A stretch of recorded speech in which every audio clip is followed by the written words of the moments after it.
When making my Zahir analysis for the one legendary scene, I was rewatching some clips from Korra and I found out about an extremely mysterious character. We all know about and love the Red Lotus, right? They're a militant anarchist group that splintered off from the White Lotus. A lot of people assume it's just Zahir and his group, but no, it's actually a whole global entity. There were even other members of the Red Lotus that were shown within the show, so that can't be the case. Many of you likely think Zahir or Unalaq is the founder of the Red Lotus, but it's not. The founder of the Red Lotus is actually someone named Jaibao.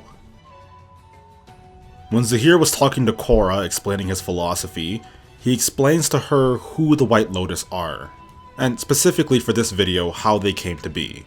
He explains that it's Jaibao.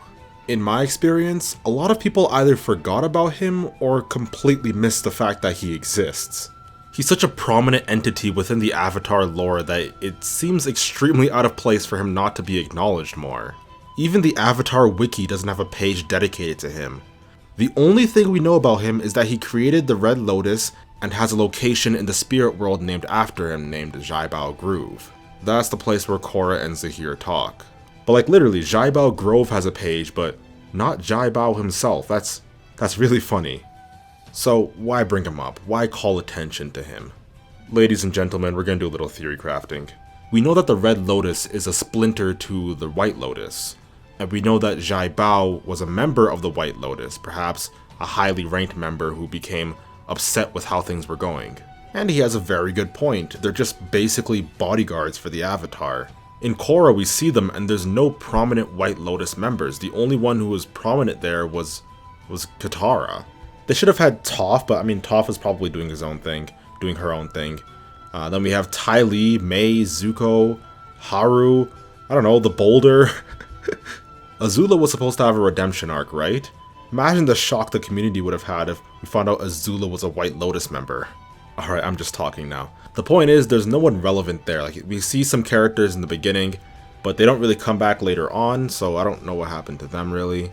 They just don't really seem like a very relevant entity anymore. The most relevant thing they do in Korra is say that Korra lacks restraint and that she has no connection to the spiritual realm and stuff like that. Which is actually their fault if you think about it, because they're the ones who are training Korra. It's their fault that she doesn't have any connection to the spiritual side of things. This just shows how utterly incompetent they all are. So, like almost everything in Korra, the villains do have some sort of truth hidden within their original point. The White Lotus are pretty useless. Now, let's get into the theories. The most prominent one I see online is that Iroh was actually Jaibao, and I think that's completely ridiculous. I'll mention the idea, but I certainly don't subscribe to this idea that Iroh was actually a bad guy in disguise. And speaking of subscribe, make sure you go subscribe to the channel. Hit that subscribe button right now. Why not? It's right there. Go leave a like and leave a comment as well while you're at it. Another theory that seems to make a little bit more sense is that Jaibao was actually the Cabbage Merchant. The only way this really makes any sense is if you believe that the Cabbage Man was actually a member of the White Lotus. But like, alright, let's think about it. We know the Red Lotus operated covertly and had seemingly extensive reach in all four nations. They had several undercover sleeper agents in high-ranking positions, like Aiwei. This kind of coordination and recruitment can't be logically achieved without some sort of funding, right? A really large source of funding. Enter the Cabbage Man. The Cabbage Man has a statue in Korra implying he potentially became a fairly popular and rich man. He actually transforms his humble cabbage shack into a corporate monopoly in Korra. Just see the success of Cabbage Corp. With this capital, it may certainly be the case that he is Jaibao. It makes sense technically, but thematically, obviously, this is completely ridiculous. So I think you can just wave it off. A theory that I kind of like actually is that Jaibao is still alive, perhaps even physically. In Korra, we never go to the Fire Nation, ever. Like, not even once. Not even in the comics, I'm pretty sure. But that place is far too prominent to completely skip.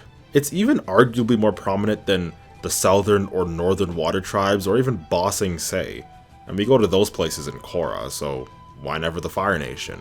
Another interesting theory is that he died but is still spiritually alive, like Iroh.